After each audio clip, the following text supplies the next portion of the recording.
In other global news, counting of vote is underway in Iran after voting closed post-midnight on Friday after a series of extensions.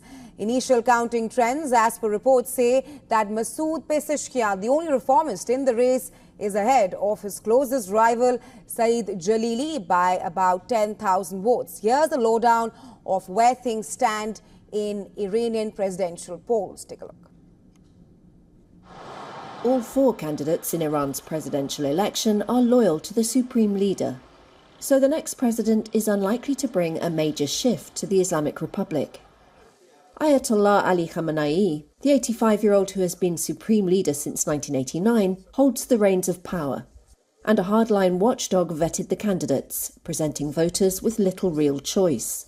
Public discontent, especially among Iran's youth, has kept voters away in recent elections. And this one also coincides with rising regional tensions, with conflict raging between Israel and two armed groups backed by Iran, Hamas in Gaza and Lebanon's Hezbollah.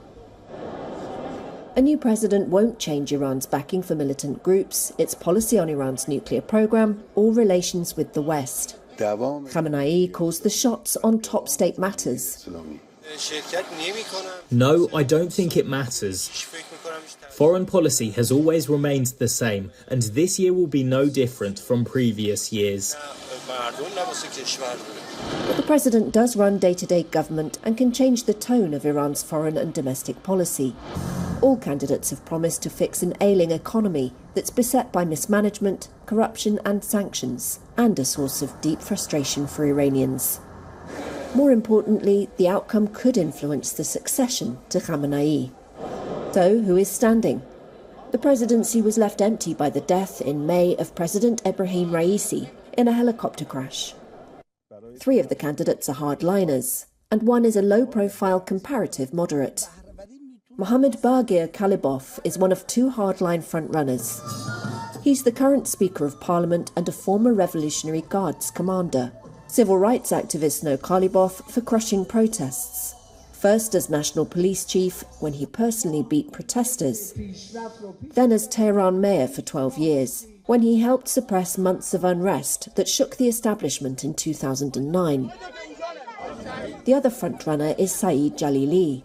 He's best known abroad as a former chief nuclear negotiator for 5 years from 2007.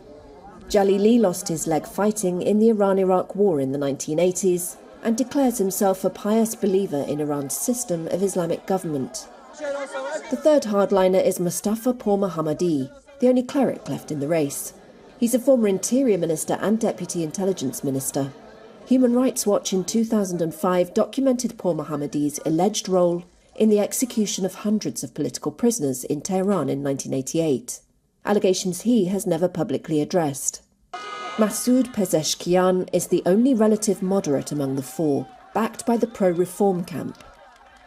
Just as we can talk to each other, we can also learn to talk to our neighbours and the rest of the world.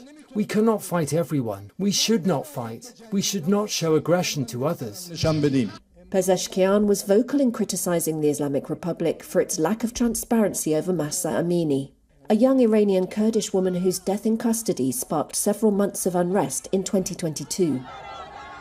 Some activists at home and abroad called for a boycott of the election, saying voting served to legitimise the Islamic Republic.